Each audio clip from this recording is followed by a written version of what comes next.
আজি এজেগালৈ আহিছোঁ বিশেষ কাম এটা কৰিবৰ কাৰণে। যিহেতু আমাৰ গাঁৱত এটা নতুনকৈ নামঘৰ বনাই থকা হৈছে আৰু এই নামঘৰত এটা ৱালতে ৰাধা কৃষ্ণৰ এভাগ মূৰ্তি আছে বুলি কৈছে আৰু এই মূৰ্তিভাগ হেনো মই কালাৰ কৰি দিব লাগে বুলি নামঘৰীয়াসকলে জনালে। সেয়েহে আজি বহুত দিন হ'ল ৱাল পেইণ্টিং নকৰা আৰু আজি নাজানো কিমানখিনি ট্ৰাই কৰি চাওঁ বুলি ভাবিছোঁ। বলক আপোনালোককো দেখুৱাই আছোঁ। এই ভাগ হৈছে ৰাধা কৃষ্ণৰ মূৰ্তিভাগ। ইমান স্পষ্ট হোৱা নাই, কিন্তু কিমান দূৰ পাৰোঁ নাজানো আৰু দেই। বহুত দিন হ'ল নাই কৰা ৱাল পেইণ্টিং আৰু আজি ট্ৰাই কৰি চাওঁ বুলি ভাবিছোঁ। যদি ভগৱানে কৰে ভালেই হ'ব।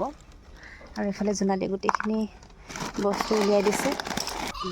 এইফালে প্ৰথমতে মই মূৰ্তিভাগত পানী অকণমান এনেকৈ দি লৈছোঁ, কাৰণ মূৰ্তিভাগ মানে পাতি গৈছে আৰু দুইজনীয়ে মিলি পেলাই এনেকৈ বগা ৰং দি লৈছোঁ। তেতিয়াহে মানে বাকীখিনি ৰং ধুনীয়াকৈ জিলিকিব, নহ'লে খলা বমা হৈ থকাৰ চান্সটো থাকে আৰু অলপ। এনেকৈ অকণমান আঁকি পেলাই ইফালে আকৌ দুইজনীয়ে চাহৰ জুতি লৈছোঁ। এইফালে লাল চাহ একাপ, ভুজিয়া আনিছোঁ, লগতে এয়া বিস্কুট।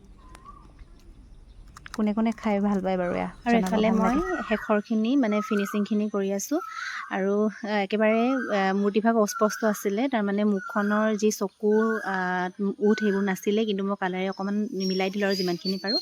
বাকী কেনেকুৱা লাগিছে আপোনালোকে জনাব। আৰু আমাৰ বেকগ্ৰাউণ্ড শুনিছে নাই, একদম ছাগলীৰ মাত, কুলিৰ মাত, মানে এটা ধুনীয়া গাঁৱলীয়া পৰিৱেশ। আপোনালোকে ইয়াত বিভিন্ন ধৰণৰ মাত শুনিবলৈ পাব। বাকী আজি মোৰ কামভাগ কৰি বৰ ভাল লাগিল। আপোনালোকৰ কেনে লাগিল জনাবলৈ নাপাহৰিব।